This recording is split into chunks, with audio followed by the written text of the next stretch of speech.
Muy buenas noches, mis amados hermanos, que el Señor les bendiga. Bienvenidos a esta transmisión. Gracias por conectarse.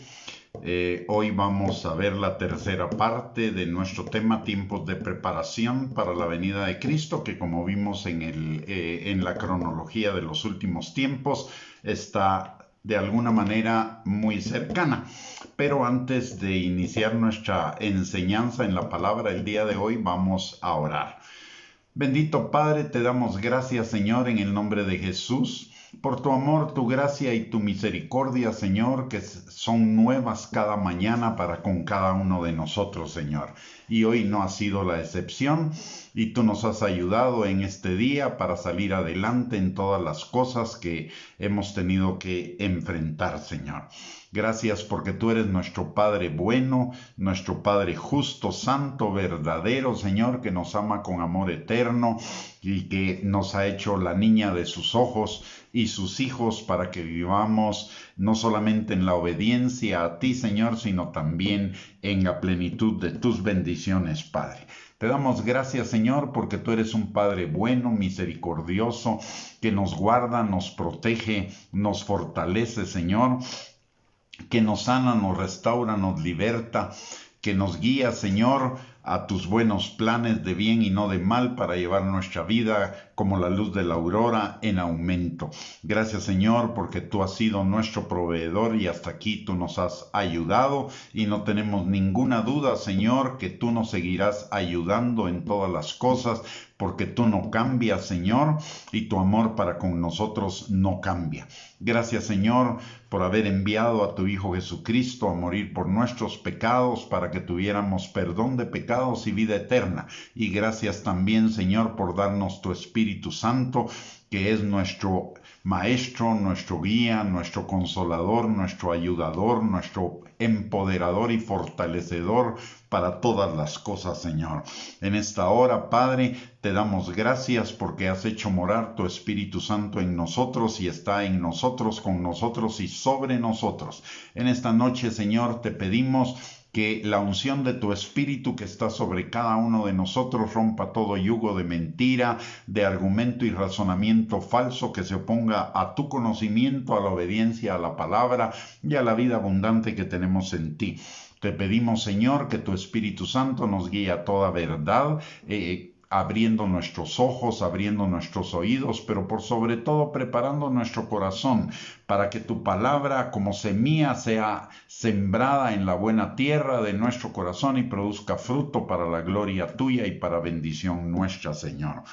Padre, gracias porque esta noche, estando nosotros en armonía, tú enviarás bendición y vida eterna a cada uno, Señor, y gracias desde ya por esa palabra que tú vas a sembrar en nuestros corazones y que tu Espíritu Santo, Señor, hará crecer y fortalecer en nosotros para dar fruto de vida eterna. En el nombre de Jesús. Oramos dándote gracias, Señor, por lo que tú harás en nuestras vidas y en nuestros corazones en esta noche. En el nombre de Jesús. Amén y amén. Muy buenas noches, mis amados hermanos que ya se incorporaron a la transmisión. Muchísimas gracias por sintonizarnos.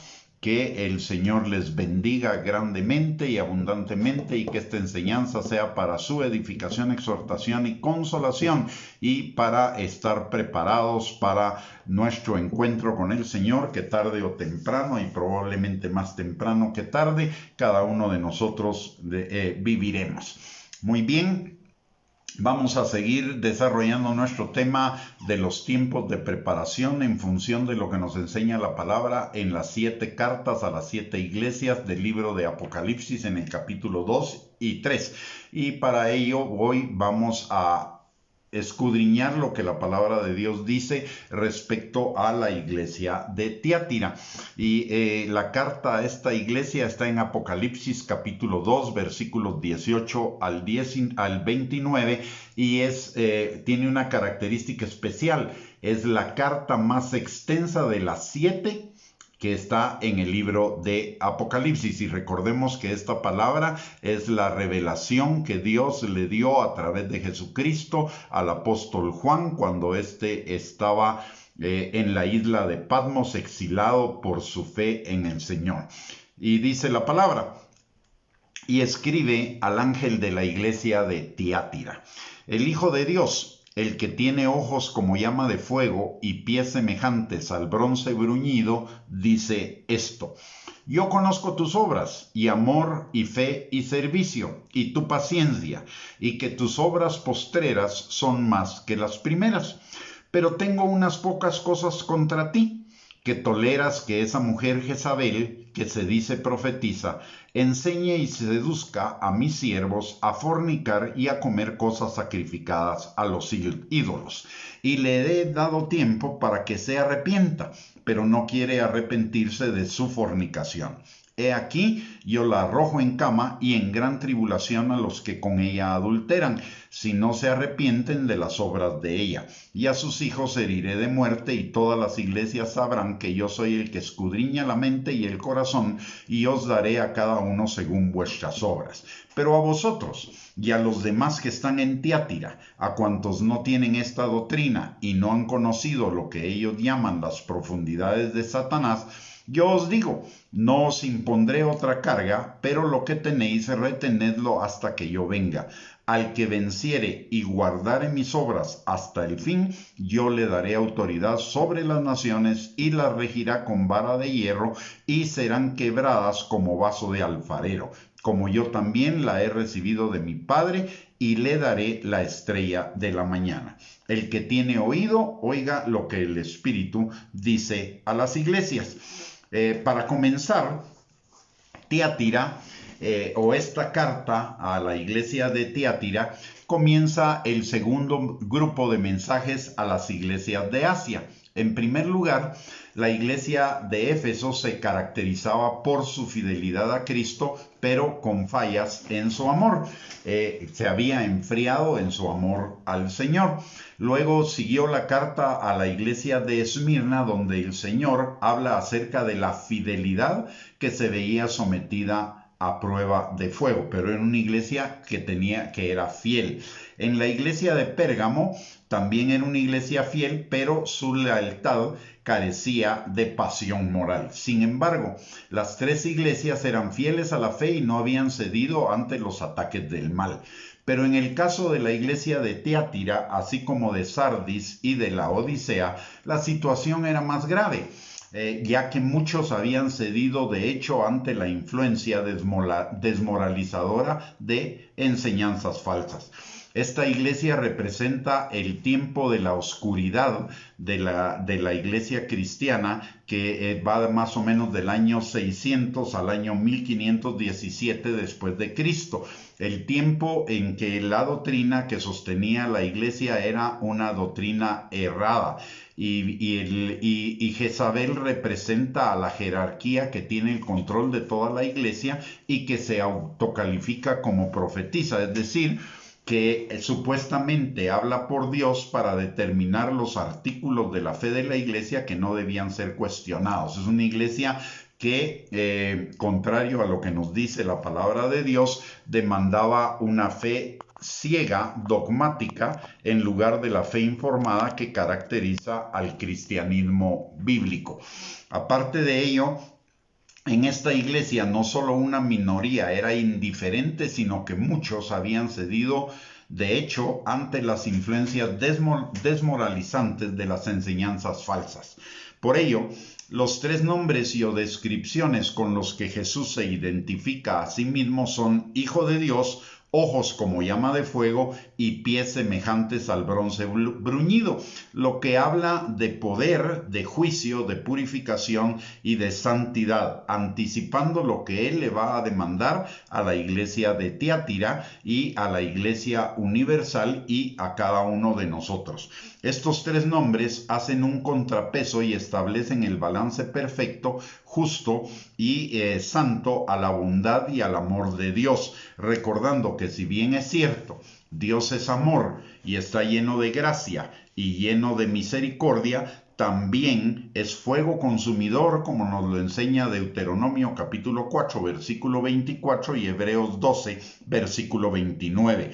Y que si su amor y misericordia retrasan el juicio, como nos lo enseña segunda de Pedro, capítulo 3, versículo 9, y su benignidad nos guía al arrepentimiento, como nos lo enseña Romanos capítulo 2, versículo 4, también es tremenda cosa caer en manos del Dios vivo. Esto nos lo enseña Hebreos capítulo 10, versículo número 31. Nos recuerda que Dios es un Dios de amor, pero también es un Dios de juicio.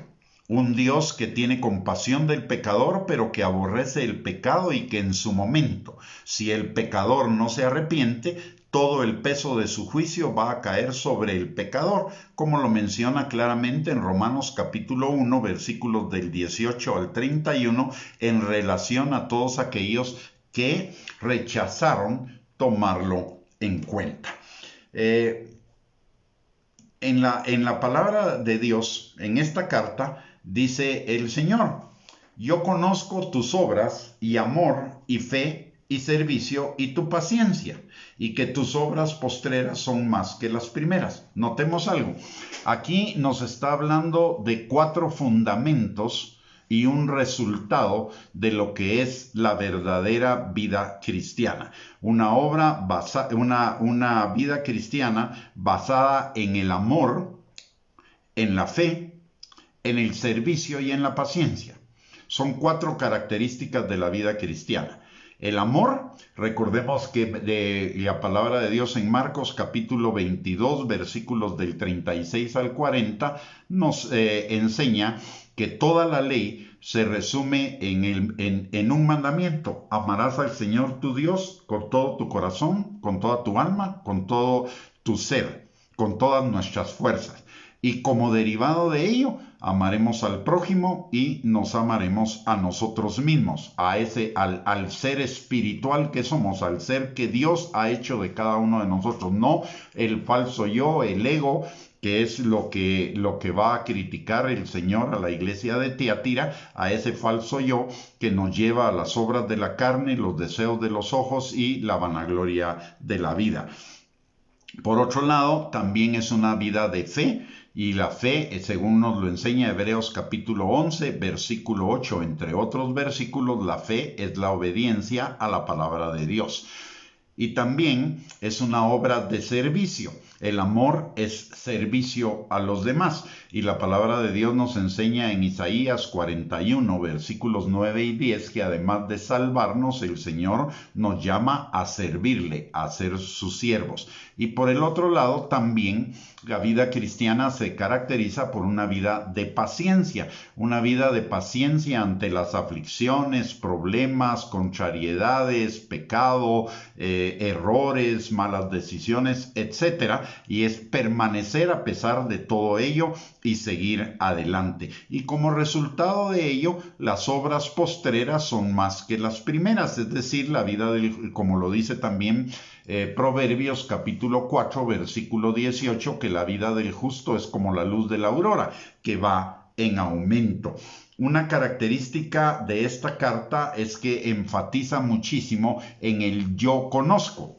Y dice, por ejemplo, yo conozco tus obras. Yo soy el que escudriña la mente y el corazón. Al Señor no se le escapa absolutamente nada. El Señor conoce todo absolutamente de nosotros, aún las cosas que nosotros mismos desconocemos. Recordemos que el Salmo 139, versículos del 1 al 12, nos habla de que el Señor conoce todo de nosotros aún antes de que nosotros lo hagamos o lo hablemos, y que no podemos escondernos de su presencia. Él siempre, Él conoce verdaderamente lo que está en nuestro corazón, y de hecho es lo que le dice a Samuel en el primer libro de Samuel, en el capítulo 15, versículos del 22 al 23. Y en este capítulo o en este pasaje nos habla de algo muy importante. Dice: se complace Jehová tanto en los holocaustos y víctimas como en que se obedezca a las palabras de Jehová. Ciertamente, el obedecer es mejor que los sacrificios y el prestar atención que la grosura de los carneros, porque como pecado de adivinación es la rebelión y como ídolos e idolatría la obstinación. Por cuanto tú desechaste la palabra de Jehová, él también te ha desechado para que no seas rey. Notemos algo acá. Cuando el Señor dice, primero el Señor hace la pregunta, ¿se complace tanto Jehová en los holocaustos y víctimas como en que se obedezca a las palabras de Jehová? Lo que nos está diciendo en otras palabras es que al Señor realmente le interesa lo que verdaderamente hay en nuestro corazón, no lo externo, no lo ritual, no lo religioso, sino lo que verdaderamente hay en nuestro corazón. Recordemos que la palabra de Dios nos enseña en Hebreos capítulo 4, versículo 12, que la palabra del Señor es más cortante que espada de dos filos y penetra hasta lo más profundo de nuestro ser para discernir las intenciones del espíritu y las intenciones del falso yo, del ego. Y obviamente eso nos debería confrontar y corregir. Al Señor lo que le interesa realmente es nuestro corazón, no lo externo. Y aquí lo dice claramente. Y también dice, y el prestar atención ¿a qué? A la palabra. Que la grosura de los carneros. La grosura de los carneros significa bendición. Pero el Señor está diciendo que Él se complace más en la obediencia nuestra a la palabra que a las bendiciones. Hoy muchos creyentes van detrás de las bendiciones, pero no detrás de la obediencia, y eso no complace tanto al Señor. Son salvos, sí, yo no dudo que son salvos si verdaderamente creen en el señorío de Cristo, pero una cuestión que es fundamental en la vida de cada uno de nosotros como cristianos para poder vivir en esa plenitud de vida que Cristo trajo para nosotros y que además podamos tener el mejor lugar posible en la eternidad es la obediencia. Un cristiano que está creciendo en obediencia, no en bendiciones, sino en obediencia. Y la obediencia va a traer bendiciones, pero el principal indicador de la madurez de un creyente es su crecimiento en la obediencia, no en las bendiciones. Hoy muchos piensan que porque son bendecidos, tienen éxito, tienen riquezas, etcétera, eso es signo de espiritualidad, y aquí la palabra nos indica que no. La grosura de los carneros es lo equivalente a esas bendiciones, a lo económico, al éxito, etcétera, etcétera. Pero el Señor dice que se complace mucho más en nuestra atención, en prestar atención a la palabra de Dios. Y también nos dice algo, nuestra resistencia a buscar la palabra de Dios, a obedecerla, a ponerla en práctica, es una manifestación de rebelión y de obstinación. Y esa rebelión y esa obstinación vienen de ese falso yo, ese ego, que nos quiere llevar por caminos que nos parecen derechos a nuestra propia opinión,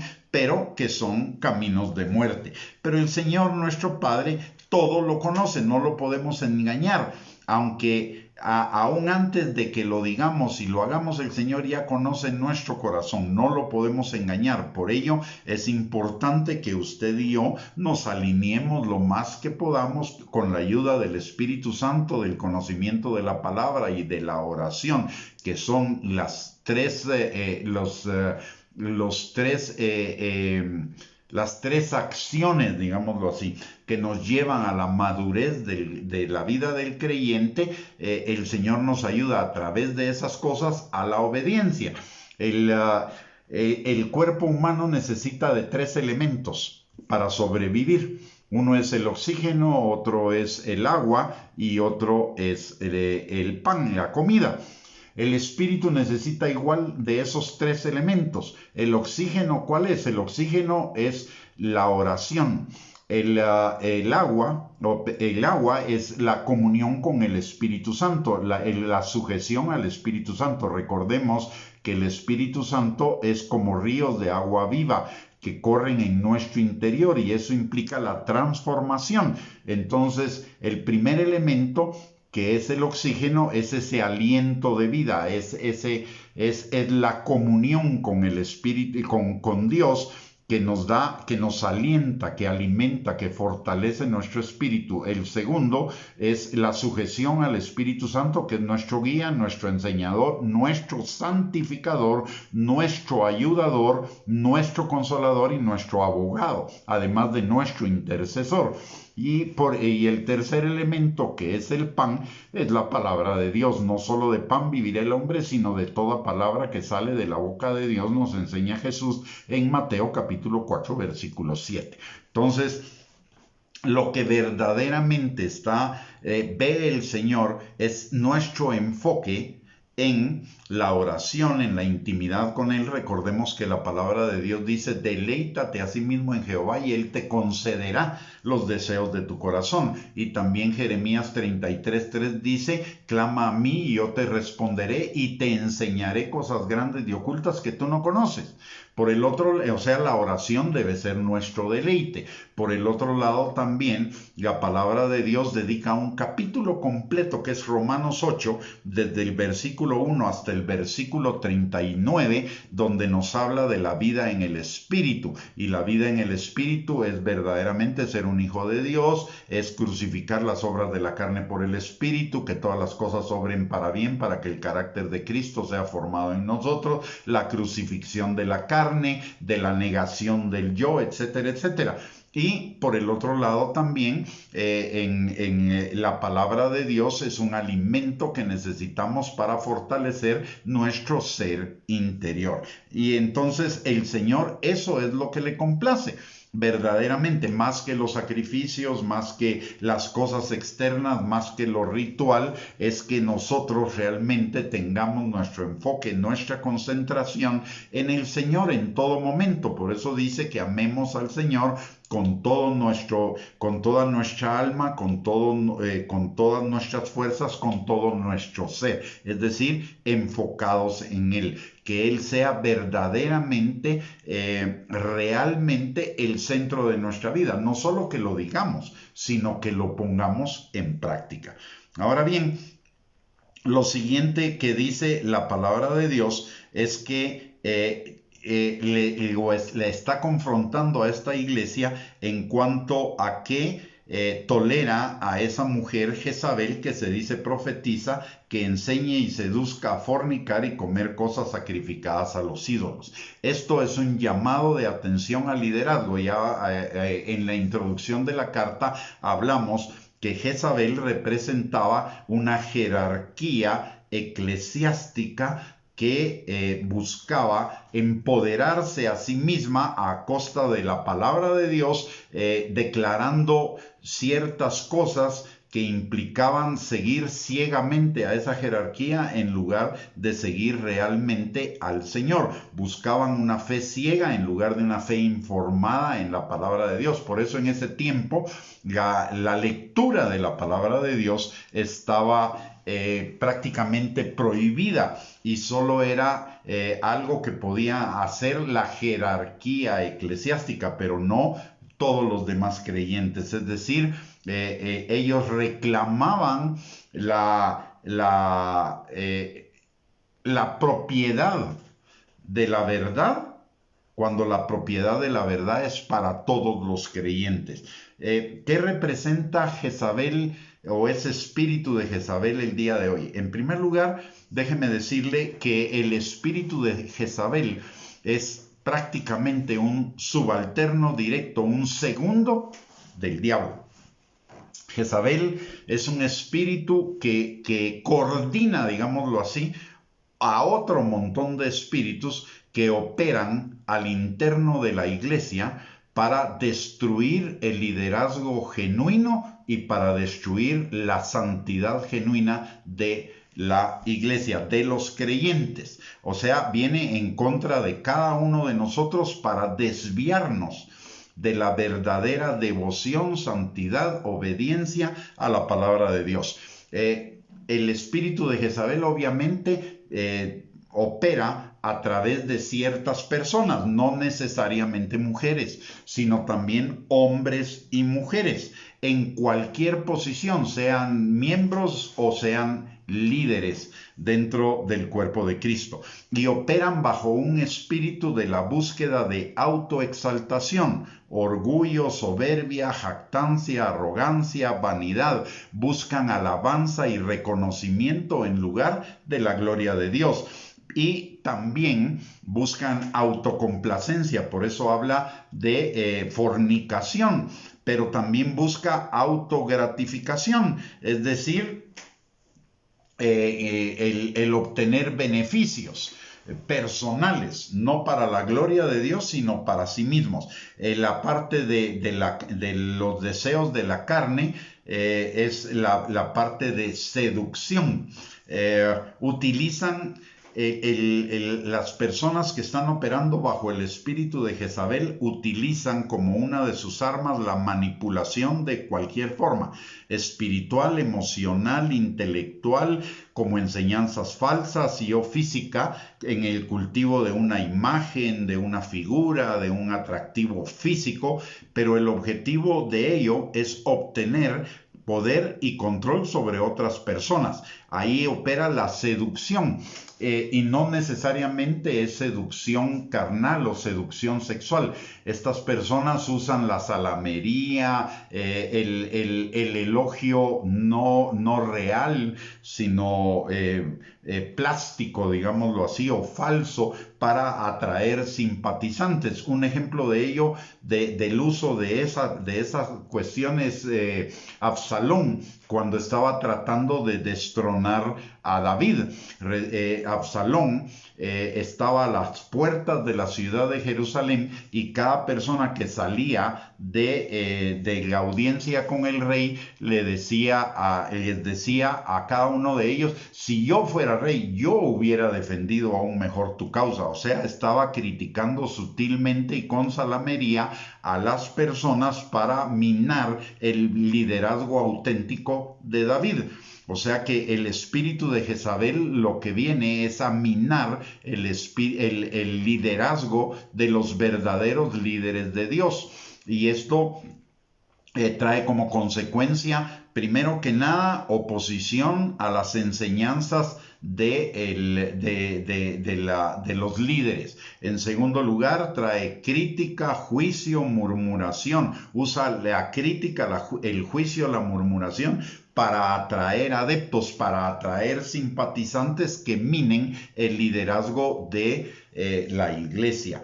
El espíritu de Jezabel se caracteriza por operar. Normalmente el espíritu de Jezabel va a comenzar a operar en algún miembro que quiere tener prominencia para tener autoridad, y una vez que tiene autoridad atraer adeptos a sí mismo para minar la autoridad del líder y para después causar división, destrucción del liderazgo y división para levantar su liderazgo. Entonces, lo que nos está diciendo con esto es que tenemos que tener mucho cuidado con aquellas personas que critican, juzgan el liderazgo y lo juzgan no de frente, sino por la espalda, y que tratan de atraer a las personas para sí mismas. Pero no solo esta señal ahí. Recordemos que habla de orgullo, soberbia, jactancia, arrogancia, palabras salameras, que tratan de atraer la simpatía, de seducir a la gente con simpatía hacia sí misma. Aparte de ello, otra característica es que enseñan torciendo la palabra de Dios en su propio beneficio, que es la técnica de Satanás, que fue la técnica que Satanás usó en las tentaciones de Jesús en el desierto. Aparte de ello, promueven doctrinas de error y falsas bajo una supuesta espiritualidad y revelaciones. Y usan mucho. Esto no quiere decir que toda persona que use estas frases es falsa, no. Pero sí usan mucho el Dios me dijo, para para darle sustento a sus falsas enseñanzas y se aprovechan de la ignorancia de la gente para hacerla creer que por el Dios me dijo, eso que están diciendo es cierto. Pero cuando se contrasta con lo que dice la palabra de Dios, resulta que es falso, con toda la palabra de Dios. Aparte de ello, también generalmente son intolerantes a las opiniones contrarias. No aceptan la confrontación, no aceptan que están equivocados, justifican sus malas enseñanzas y sus malas acciones tratando de espiritualizarlas. Además, generalmente estas personas van a tratar de acercarse al liderazgo. ¿Por qué? Porque van a tratar de que se les transmita la influencia que tienen los líderes genuinos a ellos para seducir y atraer a otros hacia sí mismos. Estas personas no llevan a la gente hacia Cristo, la llevan hacia sí mismo, a una dependencia de sí misma, no a la dependencia de Dios. Y entremezclan sus supuestos dones utilizando principios bíblicos con principios de otras creencias que indirectamente van a alimentar la idolatría, principalmente del yo.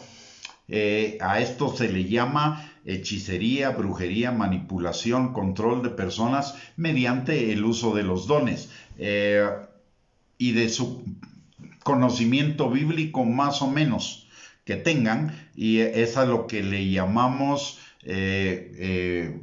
brujería carismática, porque están usando los dones y la palabra de Dios para manipular y controlar a las personas y atraerlas hacia sí mismo, con doctrinas falsas que usan principios de otro tipo de conocimientos que no sea la Biblia. O sea, estas personas no fundamentan todo en la Biblia, sino que lo fundamentan o usan como fundamento conocimientos de otras filosofías o de otras cosas como el humanismo, religiones falsas, psicoterapia. A veces usan cosas como el karma o los chakras o cosas por el estilo que no tienen nada que ver con la palabra de Dios. Entonces hay que tener, o usan conceptos de psicoterapia como la autoestima, el amor propio, el libre albedrío, etcétera, etcétera. Son muy comunes en su lenguaje. ¿Por qué? Porque están atrayendo a las personas con cosas que le agradan al ego de las personas y que los van a exaltar a ellos mismos. Son personas generalmente egocéntricas y narcisistas que tienen un culto a sí mismas, se autopromocionan, se autoalaban, buscan ser el centro de todo, son criticonas y murmuradoras y lo hacen con escuela muy sutilmente. Por ejemplo, puede ser una persona que esté operando bajo este espíritu, que hable con otros y les diga: miren, necesitamos orar por el pastor o por el líder porque resulta que está atravesando dificultades y probablemente puede estar en pecado, y entonces yo te lo cuento no como chisme, sino para que nos pongamos de acuerdo y oremos. Ese es un chisme, porque si el verdadero profeta, si ve a alguien en pecado, va a ir directamente con esa persona en pecado y se lo va a decir, para buscar su restauración con espíritu de mansedumbre. No lo va a andar regando. ¿Por qué lo riega? Y generalmente lo hace con líderes. ¿Por qué lo hace? Para minar la autoridad del líder y ganar autoridad para sí mismo. Porque lo que el espíritu de Jezabel es enviado es para destruir el verdadero liderazgo de la iglesia y la verdadera santificación y obediencia de la iglesia, y desviarla hacia otros puntos. Recordemos que el diablo viene y obviamente sus subalternos vienen para robar, matar y destruir. Pero matar, robar y destruir, ¿qué? Comenzando por la vida espiritual. Entonces, tenemos que tener, lo que esta carta nos está hablando es de advertirnos acerca de aquellos líderes que atraen a las personas hacia sí mismas en lugar de llevarlas hacia Dios y que utilizan principios bíblicos, pero que no llevan a las personas verdaderamente a Dios y a la santidad, sino que las atraen hacia sí mismos, a un culto a la personalidad del líder. Algunas manifestaciones, y lo tengo que decir, desgraciadamente, que se dan en la iglesia de hoy, que tienen, no estoy diciendo que son espíritus de Jezabel completos, pero que sí usan manipulación para controlar a la gente. Por ejemplo, en aquellos liderazgos que le dicen a la gente, si tú me cuestionas, estás levantando tu mano contra el ungido de Jehová. Eso es algo que es bastante común en ciertos lugares, que no aceptan la corrección o no aceptan preguntas o dudas al respecto de eso, porque el que tiene la verdad no necesita decir esas cosas.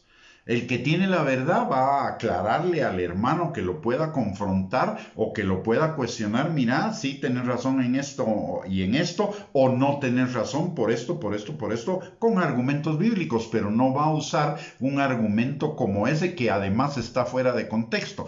Porque si bien lo dijo David, David lo dijo en relación a matar físicamente a Saúl. No lo dijo en cuanto a no decirle la verdad a Saúl. De hecho, el mismo David, cuando ya Saúl sale de la presencia de David y cuando ya se está retirando, David desde un monte le habla a Saúl y le dice, tú estás equivocado, tú me estás persiguiendo a mí cuando yo he manifestado fidelidad a ti en todo. Tú estás mal, no yo. O sea, sí lo confronta y lo confronta con la verdad. Pero el usar el argumento de que no puedo hablar o no puedo estar en contra de la opinión del líder, si yo tengo otra opinión, si no puedo tener esa opinión porque si no estoy levantando la mano contra el ungido de Jehová, ese es un argumento falso que viene a querer poner bajo control a las personas. Otro argumento que se usa también en cuanto a esa manipulación y control, lo que se puede usar es, si te vas de la iglesia, perdés los dones o vas a perder la salvación. Ni la salvación ni los dones nos los da el líder o el pastor. La salvación y los dones vienen de Dios por el Espíritu Santo, no por la iglesia o no por la denominación o no por el líder al que estemos siguiendo.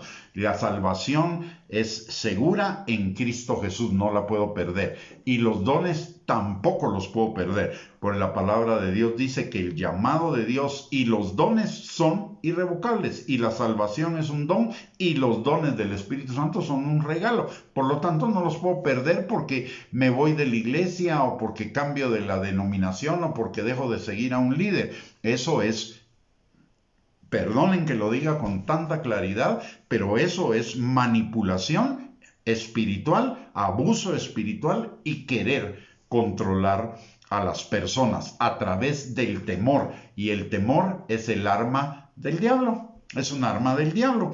Así que debemos tener mucho cuidado los líderes, en primer lugar. Debemos tener cuidado los líderes de no caer en la manipulación ni en el control de la gente, número uno. Segundo, entender que no somos infalibles. Alguien puede tener una opinión diferente. Bueno, dialoguémoslo, porque la misma palabra de Dios dice que lo examinemos todo, retengamos lo bueno y desechemos lo malo.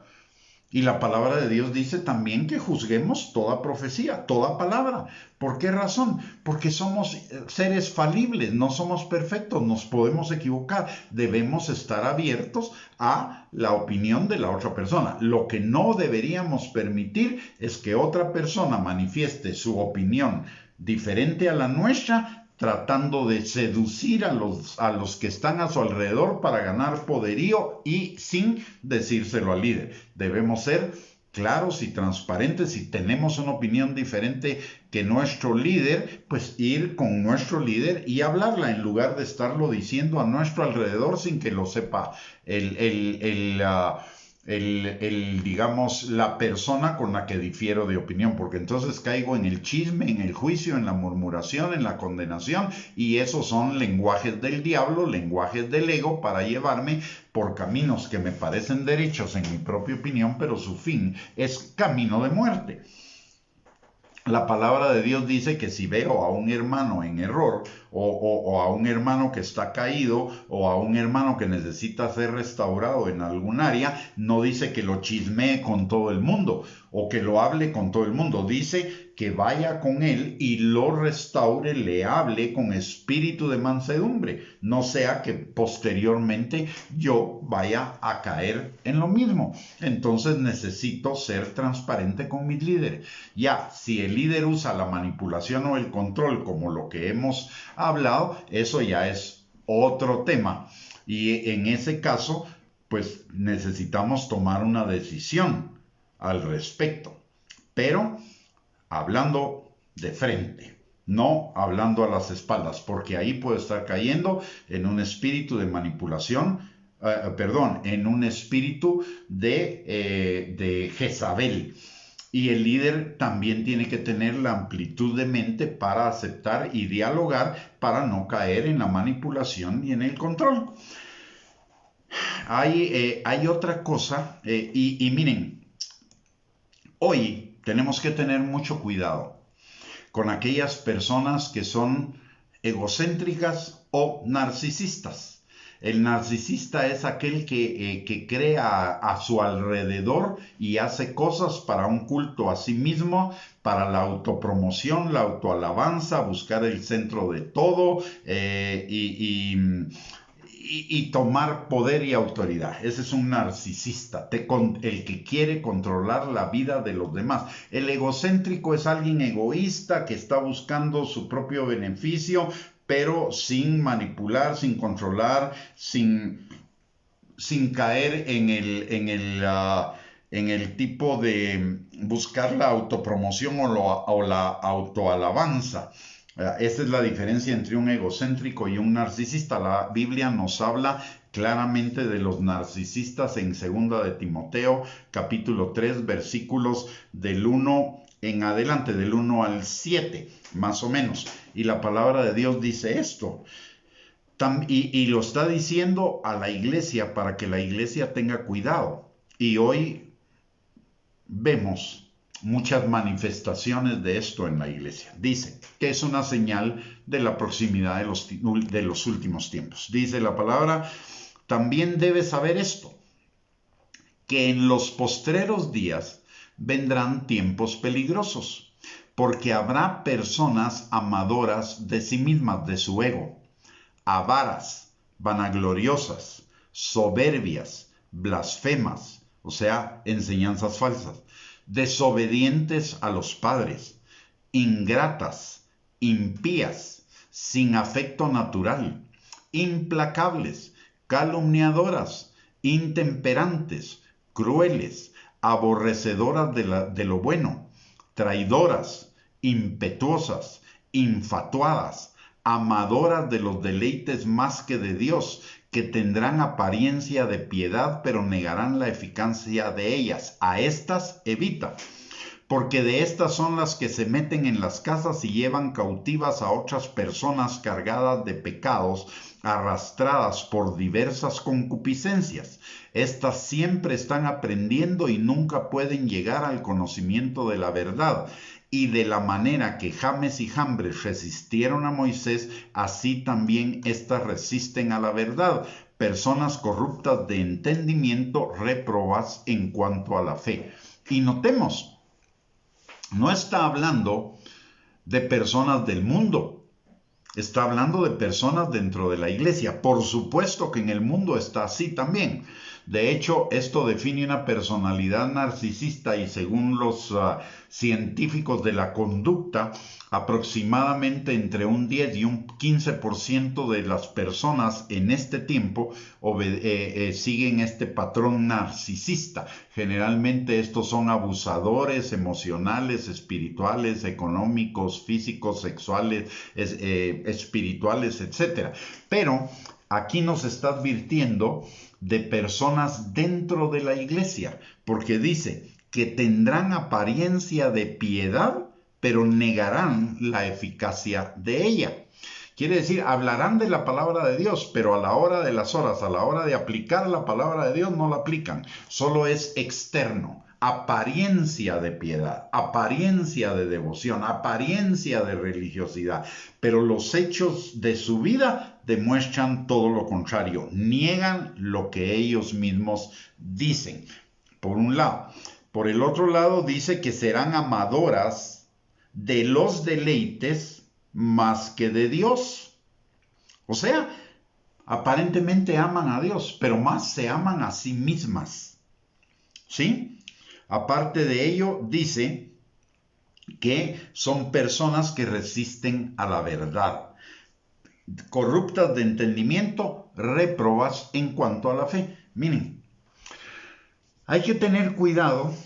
Y esto es una advertencia para todos nosotros de que tenemos que tener cuidado de aquellas personas que cuando hablan de la palabra de Dios, lo que hacen es poner en duda la palabra de Dios. Porque dice, resisten a la verdad. Hoy encontramos muchísimas o muchas personas que aparentemente tienen son piadosas, pero que sin embargo hablan, por ejemplo, o no les gusta o reprueban el que se hable de pecado, arrepentimiento, obediencia, santidad, santificación, etc. No les gustan esos temas.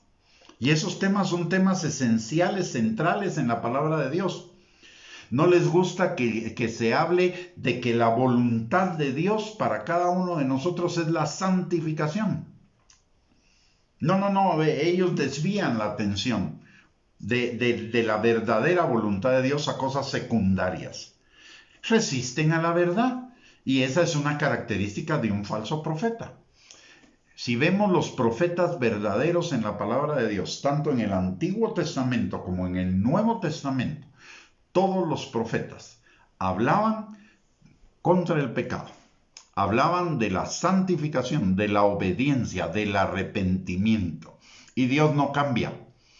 Dios no cambia. Dios es el mismo ayer, hoy, por los siglos de los siglos. Por lo tanto, y la palabra de Dios lo dice muy claramente, Jesús, que introduce el Nuevo Testamento, ¿cómo comienza su predicación? Arrepiéntanse, porque el reino de los cielos se ha acercado. ¿Y qué es arrepentimiento? Arrepentimiento es reconocimiento del pecado, confesión del pecado y apartarse del pecado, o sea, obediencia y santificación a la palabra de Dios. Entonces tenemos que tener mucho cuidado y observar una persona que resiste porciones de la verdad que son tan trascendentales como la voluntad de Dios para nosotros. Personas que desvían la atención hacia otros temas que no son los temas fundamentales de la palabra de Dios, hay que tener cuidado con ellos, porque nos pueden conducir al error. Personas que dicen, sí, la Biblia dice que el diezmo, pero el diezmo es del Antiguo Testamento y el diezmo no lo menciona el Nuevo Testamento. Es un ejemplo bien claro y bien común. Y usan una mentira, porque Jesús habló del diezmo. Y también la epístola a los Hebreos en el capítulo 7 habla de los diezmos. Y es más, dice que los que son llamados al ministerio tienen el mandato de recoger los diezmos. O sea, pero usan un argumento falso en cuanto a, no, es que Jesús no habló de diezmos y es que Jesús no habló, y es que los apóstoles no hablaron de diezmo y en el Nuevo Testamento no se menciona el diezmo. Por supuesto que sí. ¿Ya? Por supuesto que sí. Entonces tenemos que tener cuidado de aquellas personas. Incluso ahora hay muchas personas que también hablan de que, por ejemplo, la creación, tal como está dicha en Génesis, o explicada en Génesis capítulo 1, que es un mito, que es una figura. Mire, la palabra es verdad. Cualquier negación de la verdad de la palabra de Dios en una de sus partes es el principio de la negación de la palabra de Dios en todo el resto de la palabra. Y por lo tanto, cumplen este pasaje que dice que resisten a la verdad, que son réprobas en cuanto a la fe. Entonces tenemos que tener mucho cuidado con eso. Es una advertencia para nosotros los líderes de que no podemos en ningún momento poner en duda la palabra de Dios tal como está escrita. Pero también es un llamado de advertencia a nosotros los creyentes para poner atención y no recibir enseñanzas que pongan de alguna manera en duda cualquier parte de la palabra de Dios. Porque la palabra de Dios es la verdad.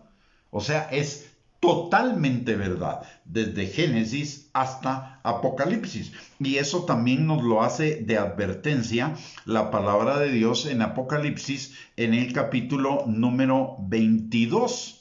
Es una advertencia muy clara. Dice en el capítulo 22, versículos 18 y 19, dice: si alguno añadiere a estas cosas, Dios traerá sobre él las plagas que están escritas en este libro. Y si alguno quitare de las palabras del libro de esta profecía, Dios quitará su parte del libro de la vida y de la santa ciudad y de las cosas que están escritas en este libro. ¿Qué nos está diciendo? Y note que son los dos versículos, detrás de esos dos versículos solo siguen dos y ahí termina la palabra de Dios. Por lo tanto, lo que está diciendo es, ni alguno le añada, ni alguno le quite. Toda la palabra de Dios, desde Génesis hasta Apocalipsis, es la verdad, y lo único que yo necesito hacer al respecto de eso es conocerla, entenderla y ponerla por obra, y apartarme de aquellos que niegan la verdad de la palabra en alguna de sus manifestaciones, porque van a comenzar negando una cosa que no les gusta y después van a seguir negando otro montón de cosas que tampoco les gusten, porque en la palabra de Dios hay muchas cosas que no le van a gustar a nuestro ego, a nuestro yo falso, que no va a querer obedecer porque significa que él debe morir. Entonces va a haber muchas cosas que no nos gusten. Pero si comenzamos negando una que no nos gusta, vamos a terminar negando otro montón.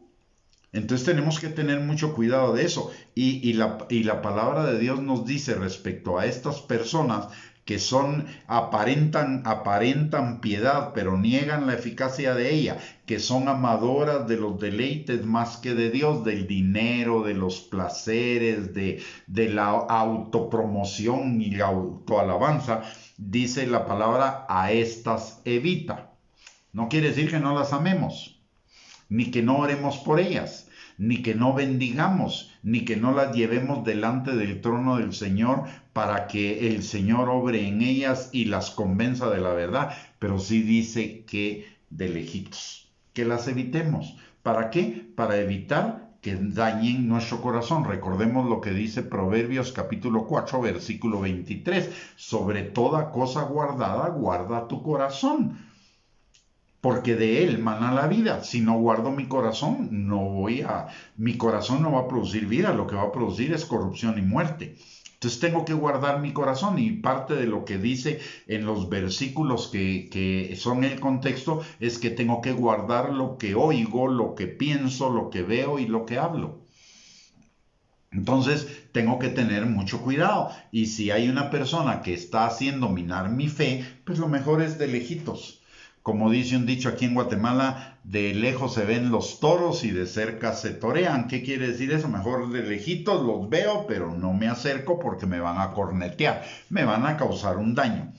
Ok, hay otra cosa importante en esta carta, otra cosa que es sumamente importante en esta carta, y es que estas personas o hay personas o van a haber personas que siguen las profundidades de Satanás. ¿A qué se refieren esas profundidades de Satanás?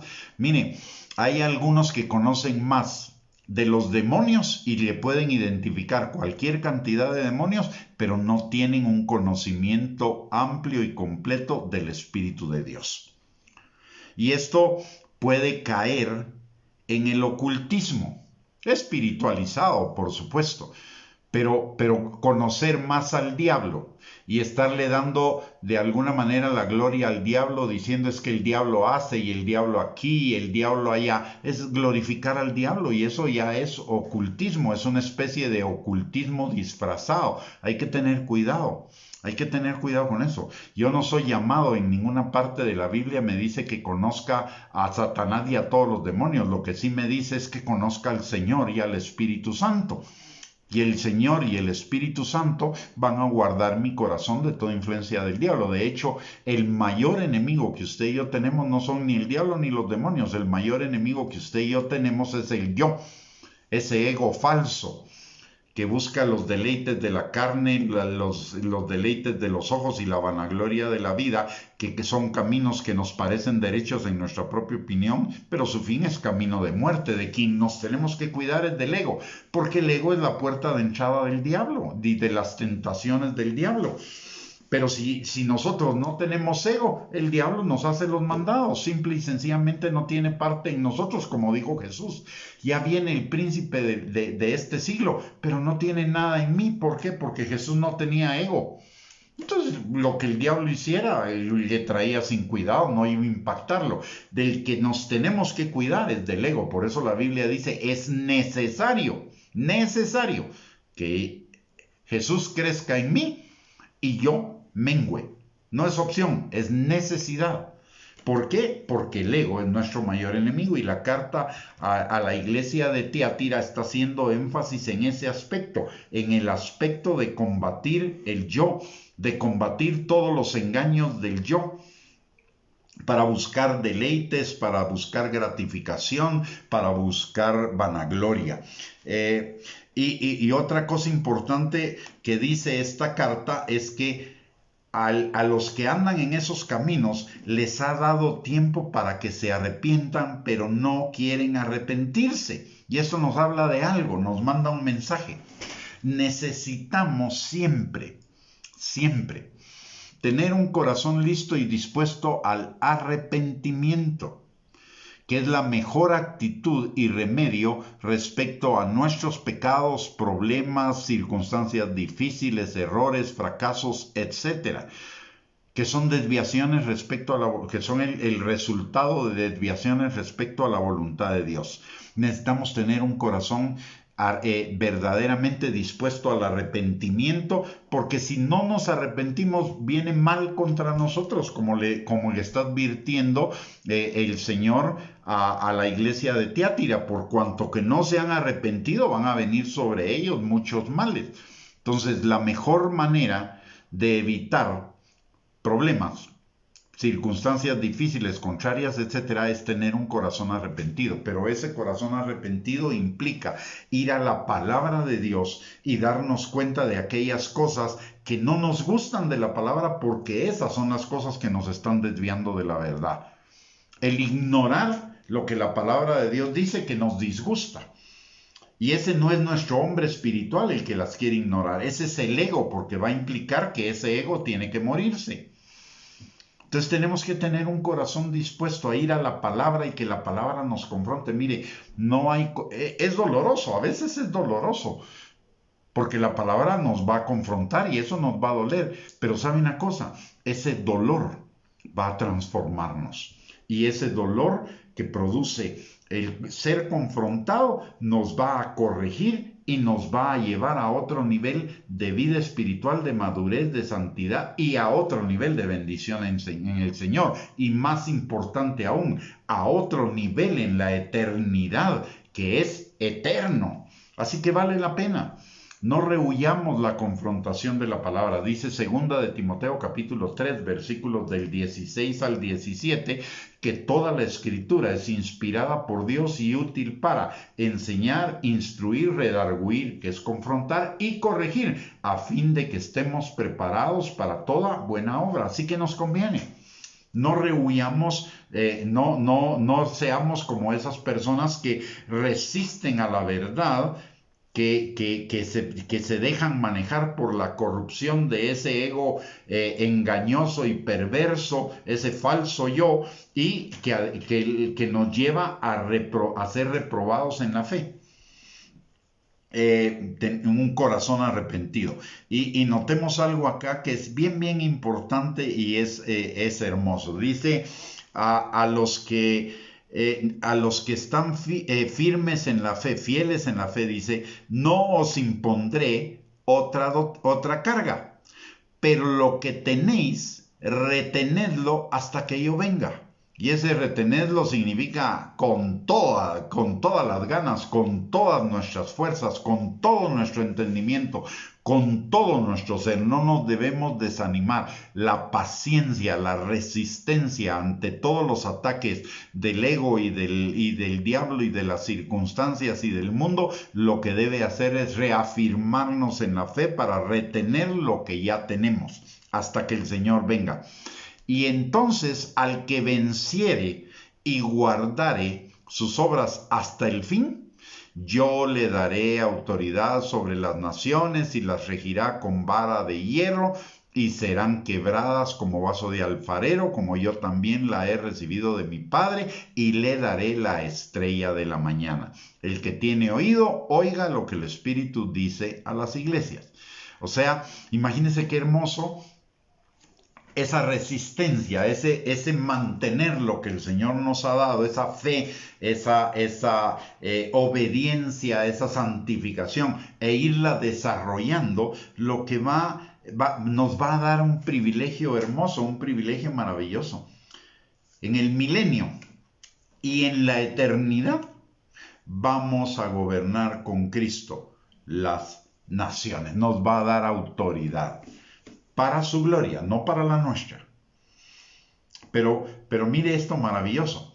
Si negamos la supuesta necesidad del ego de ser exaltado, el Señor nos va a exaltar, y no en esta vida temporal, nos va a exaltar en el milenio y por la eternidad, gobernando las naciones junto con Él. ¡Wow! Eso es un maravilloso privilegio. Así que, mis amados hermanos, retengamos lo que tenemos y desarrollémoslo, llevémoslo más adelante en estos tiempos de preparación, porque el premio que el Señor nos dará es un premio hermoso, maravilloso, eterno. Vale la pena mantenernos firmes en el Señor y rechazar todos los embates del enemigo, todas esas doctrinas falsas, todas esas personas que aparentan piedad pero niegan la eficacia de ella, todas aquellas personas que nos quieran seducir para controlarnos y manipularnos. Vale la pena porque el premio es grande, grande, es maravilloso.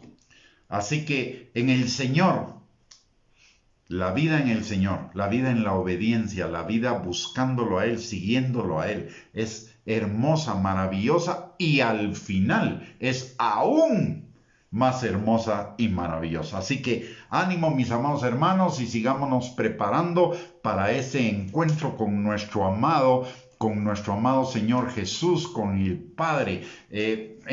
Sigamos sometiéndonos al Espíritu Santo, buscando la palabra con entendimiento, con atención, y sujetándonos a la dirección del Espíritu Santo, a tener comunión constante con el Espíritu Santo para que nos guíe, nos enseñe, nos aliente, nos fortalezca, nos empodere, nos consuele y nos lleve de gloria en gloria a ser transformados al carácter de Cristo. Muy bien, mis amados, hemos llegado al final de esta enseñanza. Espero que haya sido de bendición para su vida, y si fue de bendición para su vida, por favor, compártala con sus contactos en las redes sociales para que también bendiga la vida vida de ellos. Les recuerdo que todas las noches de domingo a viernes tenemos una enseñanza en la palabra de Dios para seguirnos edificando, exhortando y consolando en nuestra fe, para estar preparados para ser esa iglesia gloriosa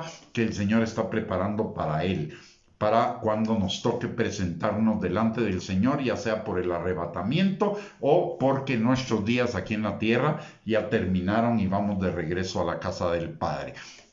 Por el otro lado, también les recuerdo que tenemos dos recursos que usted puede acceder a ellos gratuitamente, que son nuestro canal de YouTube, @GustavoBianchi, donde va a encontrar más allá de 250 enseñanzas con audio, video y además los bosquejos, y también nuestra página de internet www.reyesysacerdotes.net, donde va a encontrar más de 2.500 enseñanzas en bosquejos para edificar su fe. Algunas de ellas tienen audios, pero la mayoría están en bosquejos para que usted los pueda estudiar, analizar y ser edificado, exhortado y consolado en su fe. Así que, mis amados hermanos, hemos llegado al final de esta transmisión. Solo nos queda orar por cada uno de nosotros y por los nuestros, así que le voy a pedir que me acompañe en esta oración. Padre bendito, te damos gracias, Señor, en el nombre de Jesús. Gracias por tus exhortaciones, Señor, que hemos visto hasta este momento en las iglesias, Señor, de Apocalipsis 2 y 3. Señor, ayúdanos a fortalecernos y a que no decaiga nuestro amor por ti, a pesar de las dificultades que podamos enfrentar en nuestro diario vivir. También, Señor, ayúdanos a apartarnos de toda enseñanza falsa que se oponga al conocimiento de la verdad, Señor, o que nos desvíe del verdadero objetivo de la vida cristiana, que es nuestra santificación. Ayúdanos, Señor, también por tu Espíritu Santo a discernir, Señor, qué personas no nos edifican, qué personas nos desvían de la fe, Señor, para apartarnos de ellas, Padre, como nos lo enseña tu palabra en respecto a la iglesia de Tiatira. Líbranos, Señor, de toda manipulación, de todo control, de todo egocentrismo y narcisismo, Señor, no solo en nosotros, sino también, Señor, de las personas que puedan estar alrededor de nosotros. Pon guarda a nuestro alrededor y que tu Espíritu Santo nos guíe, Señor, y nos advierta, Padre. Señor, también te damos gracias en esta hora por tu palabra, porque tu palabra es para nuestra bendición, edificación, exhortación y consolación. Gracias por tu Espíritu Santo, que es quien revela esa palabra a nuestros corazones y nos guía, Señor, a toda verdad. Y Padre, en esta hora también venimos aprovechando ese regalo tuyo que nos has dado como hijos, Señor, de poder tener libre acceso al trono de tu gracia para encontrar misericordia y gracia para el oportuno socorro. Y hoy, Señor, venimos delante de ti, cada uno de nosotros, y traemos y presentamos delante de ti a cada uno de los nuestros, Señor, para que tu Espíritu, pidiéndote, Señor, que tu Espíritu Santo permanezca sobre cada uno, sanando al enfermo, restaurando al quebrantado, extendiendo tu manto de gozo y tu óleo de alegría en los corazones, Señor, de quienes están experimentando pensamientos, sentimientos y decisiones negativas, Padre, para que, Señor, sean alineados a la voluntad tuya, Padre. También te pedimos, Señor, que tú obres por tu Espíritu Santo en nuestros corazones para librarnos de toda mentira, argumento y razonamiento falso que se oponga, Señor, a la obediencia a ti, Padre.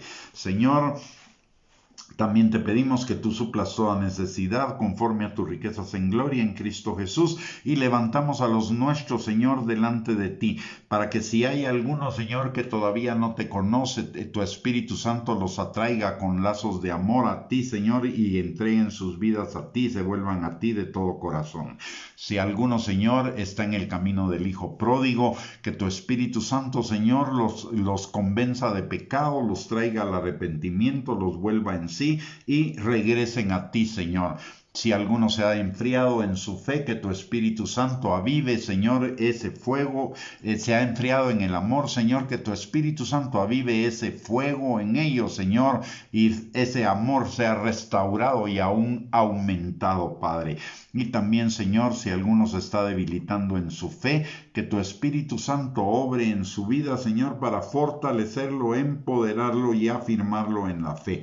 A todos, Señor, líbranos de toda enseñanza falsa, Señor, que tu Espíritu Santo escudriñe nuestras mentes y nuestro corazón, nos muestre, Señor, toda enseñanza de error o falsa que nos pueda estar apartando, Señor, del cumplimiento de tu buena voluntad agradable y perfecta para nosotros, que es la santificación, y que por lo tanto nos esté apartando de la obediencia a tu palabra y de las bendiciones de tu palabra que se derivan de la obediencia, Señor. Padre, te pedimos que en esta noche a cada uno de nosotros nos des un descanso reparador en nuestros cuerpos, que nuestras fuerzas físicas sean renovadas, Señor, pero por sobre todo te pedimos que tu Espíritu Santo, Señor, obre en nuestros corazones y en nuestro espíritu para darle vida, Señor, para vivificar esa palabra que tú has sembrado en cada uno de nosotros a lo largo del tiempo, para que se convierta en vida, Señor, y te glorifique a ti y bendiga nuestras vidas con vida abundante, Padre. Señor, llénanos de tu gozo, que es nuestra fortaleza, para que el día de mañana podamos vivir ese día que tú has hecho, para que nos gocemos y nos alegremos en ti, vivirlo en tu gozo, y que todo lo que hagamos, Señor, lo hagamos para la gloria tuya, para bendición de quienes nos rodean y para bendición nuestra. Señor, te damos gracias por la respuesta a nuestras oraciones, así como te damos la gloria, la honra y la alabanza por ellas, Señor, porque estamos seguros que tendremos respuestas, porque tu palabra dice que si oramos conforme a tu voluntad, tendremos las peticiones que te hayamos hecho. Y estas peticiones, Señor, están alineadas a tu voluntad, a tu palabra. Gracias, Señor, en el nombre de Jesús, por este tiempo que nos has permitido compartir tu palabra. Y gracias, Señor, por lo que tú harás a través de tu palabra y de tu Espíritu en nuestras vidas, Señor. Gracias, Padre, en el nombre poderoso de Cristo Jesús, por la oportunidad de compartir tu palabra. Y a ti sea toda la gloria, la honra y la alabanza por los siglos de los siglos. Muy bien, mis amados hermanos, hemos llegado al final de esta transmisión. Que el Señor les bendiga, que tengan una linda noche y el día de mañana un lindo día. Y si Dios lo permite, están invitados a que nos reunamos mañana a las 8 de la noche para un nuevo tiempo de escudriñar la palabra de Dios, para ver qué es lo que la palabra de Dios habla en nuestros corazones, para edificar nuestra fe y prepararnos para la venida de Cristo. Mientras llega el día de mañana, un abrazo para todos, bendiciones y muchísimas gracias por estar en contacto con nosotros, por participar en esta transmisión. Que el Señor les bendiga, les guarde y primeramente Dios, si así lo permite, nos vemos mañana. Bendiciones, un abrazo.